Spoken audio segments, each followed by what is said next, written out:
Hey, William here with Common Motor, that's common-motor.com. Towards the end of our long haul project, CB450 rebuild, getting it ready for a road trip next month. In the front end video, I alluded to some modifications I was going to make and some kind of luggage racks. I was going to kind of improvise for this bike. So even though the front end's not quite put back together yet, I'm going to get started on some of this other stuff.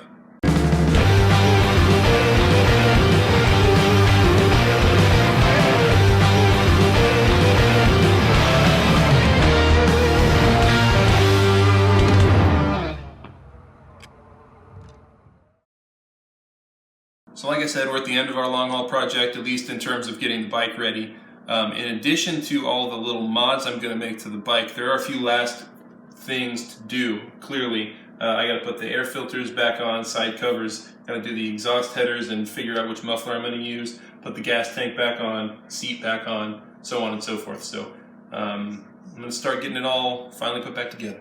All right, so in the last video, I mentioned that I'm not going to run the front fork covers and gaiters, and instead I'm going to find another alternative for the headlight mount as well as luggage racks. So I pulled these old rusty aftermarket pieces off of a bike in the back and turning them into a headlight mount from this little handrail here. I already chopped these off.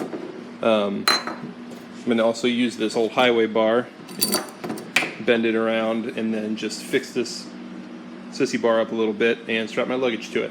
So I'm going to start hacking on it.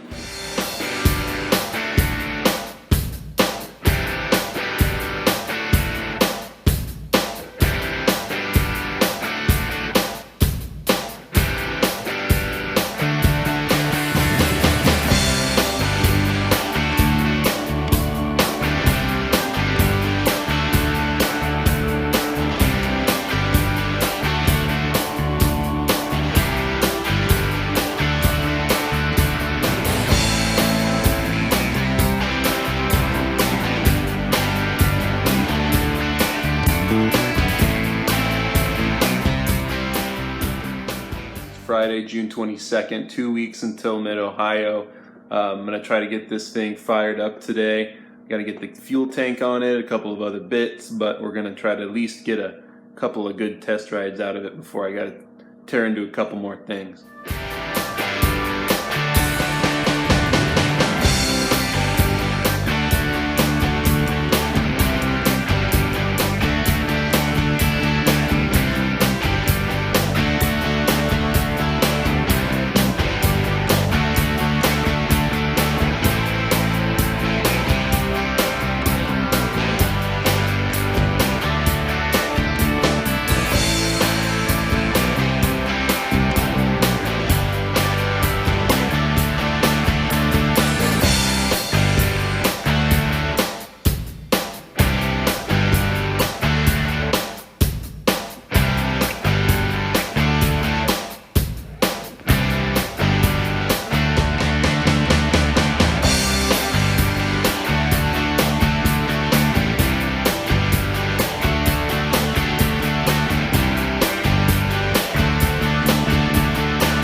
So here we are, our long haul CB450 all put back together. As you can see, we used a different tank and side covers, but it is the same bike. The last few things to do were to get the tank on, get the seat on, get all the fuel lines plumbed up, get the air filters mounted up here. I went with the factory air filters over the pods this time. Yeah, it's pretty much good to go. I already sorted out a couple of little gremlins we had, trying to get it fired up, so let's show you all how it sounds.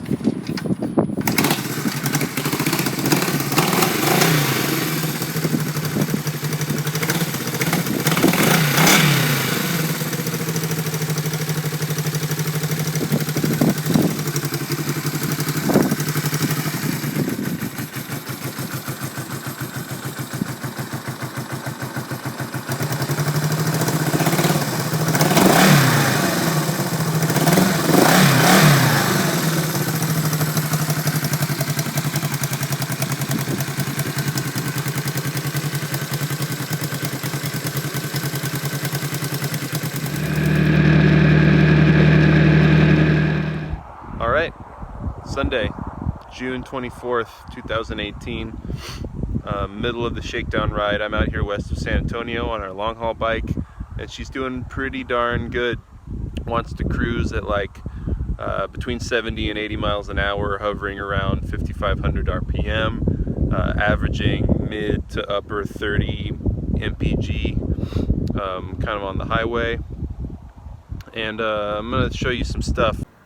So I checked the oil, which was good. Haven't burnt off too much, so in good shape there. That was one thing. The chain has a little bit of excessive play in it, but I don't have a wrench big enough to get down on the big rear axle nut there to tighten the tensioner, so we're just gonna roll with it.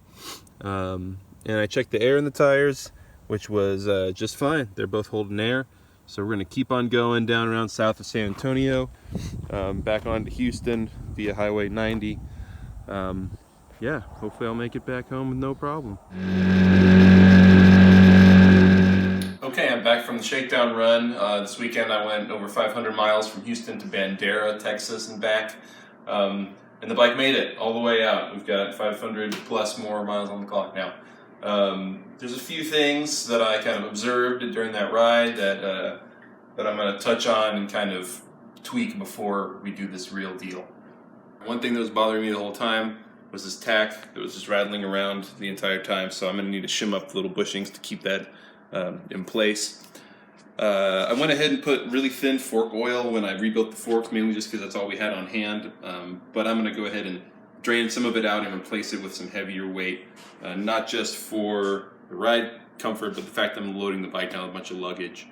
One thing that was really apparent to me is the fact that there's only 5 gears in this bike. Most bikes only have 5 gears. I ride a Yamaha XS400 that has 6. The Honda CB450 has 6 gears, and I found myself really missing that at speed on the highway or whatever. So I'm going to change the gearing a little bit. I'm going to put a 17 tooth on the front and go down to 33 tooth on the rear, which should bump up my top speed and bring down my cruising RPM quite a bit. Even if I wasn't changing out the sprockets and the chain, I would still have to adjust the chain using the chain tensioners back here. As you can see, there's a little bit of excess play in the chain. You want about an inch of travel kind of as you wobble the chain here from the center, and I got a little bit too much, so you'd have to do that anyway, but since I'm going to pull it all apart, I'm just going to reset it when it's back together.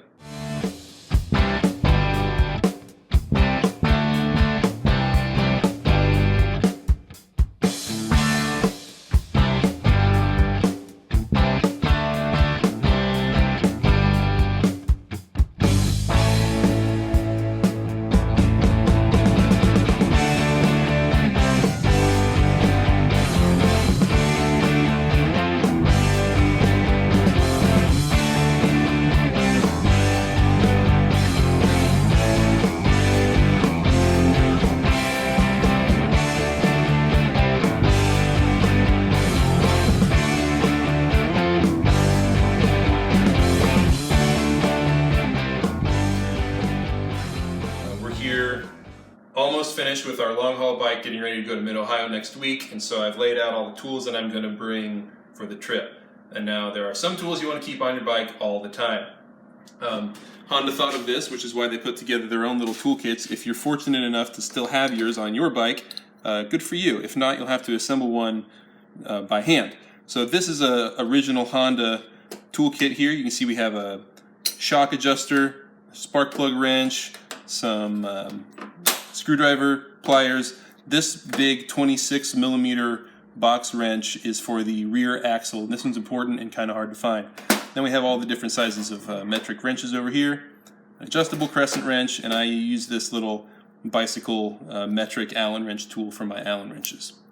Now, that kind of stuff you should probably have on your bike all the time, but since we're going well over 1,000 miles, there's some extra stuff I'm going to bring along. If I drop the bike, God forbid, I'm bringing an extra clutch lever and brake lever. Yeah, I might need those. I hope I don't need them, but I might. Same goes with some fuel line, just in case something happens, if it starts to kink, if it cracks or falls off or something. I have an extra length of fuel line along with some little squeeze clamps, some small zip ties, which works good for this stuff, by the way, and some larger zip ties for any other thing. The only other parts I plan on bringing, other than tire-related stuff, are some extra jets. I've got a size larger and a size smaller than the ones I've got on the bike right now. I'm going to bring a test light. You never know when this is going to come in handy if I need to set my ignition points or any other electrical testing, along with a small multimeter that hopefully still has some life in it. Yeah, that'll help too in case I think my battery might be dead, so on and so forth. In addition to any electrical testing stuff you might want, spare fuses are always a good idea to have on you.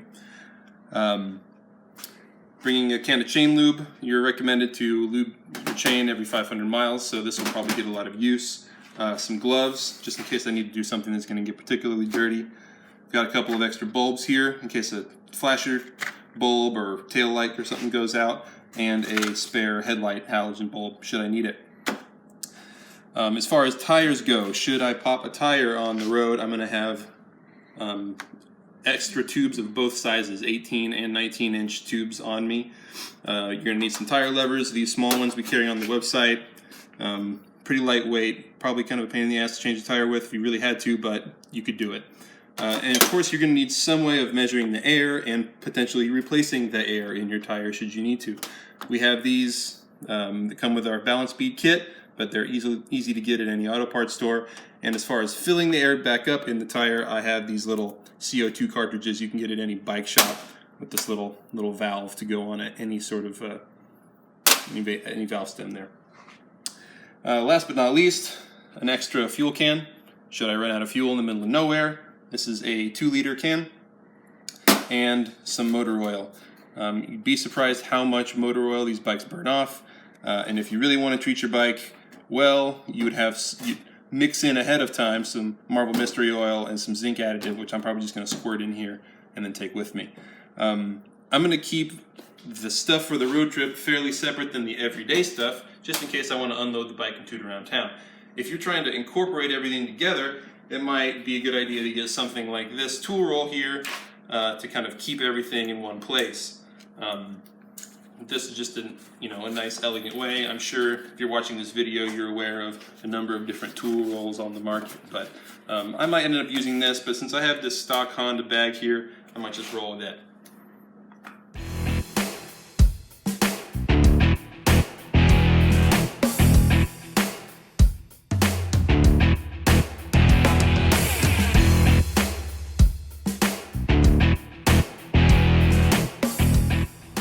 Okay, it's June 3rd. Mid-Ohio's this weekend. I'm going to leave tomorrow morning, June 4th, Independence Day. Ride to Gulfport, on up to Nashville, and on to Columbus. Should take me about 3 days if all goes as planned. So let me show you what I got loaded down on the bike. Starting with tools, I've got an original Honda toolkit parked in its little house down here. It's got all the stuff that Honda wanted you to have, so that's reassuring. As far as extra stuff, I've got this little barrel bag up front. It's got a tube of each size, some tire levers, CO2 cartridges, anything I need to fix a flat. It's a Banjo Brothers thing. They make bicycle stuff. And then down here in this tank bag, it's an old BMW one I found at Mid-Ohio last year. I've got all the extra tools, so rags, extra toolkit, chain lube, extra fuel, some gloves, some nitrile gloves if I don't want to get dirty. Then in the upper part of the tank bag, I've got kind of the everyday essentials: gloves, bandana, flashlight, sunscreen, sunglasses, the whole biz. And then back here's all the personal stuff. We've got a tent. We've got my bag of clothes, computer, so on. And this little guy, it's called a picnic time. And it's like a kind of a insulated backpack thing. I've got rain jackets. This is where I'll kind of put water and beer and snacks and stuff. I've got my camera case in here, a towel. So yeah, I can easily access this one. That's kind of what that's for. That's it. That's all my stuff. That's all I'm taking. So I'm gonna wake up as early as I possibly can tomorrow. We're gonna hit the road. So this more or less concludes the preparation portion of our long haul project. 1974 Honda CB450, taking it over 1,500 miles to Columbus, Ohio. I'm going to go on to Minnesota and back to Houston, which should be about 5,000 miles on this bike. So I'm going to do my best to post as many pictures and videos as I can. Follow us on Facebook and Instagram. Subscribe to our newsletter and YouTube channel, Common Motor. Huh? Maybe fuses. Okay, sure. 2 hours.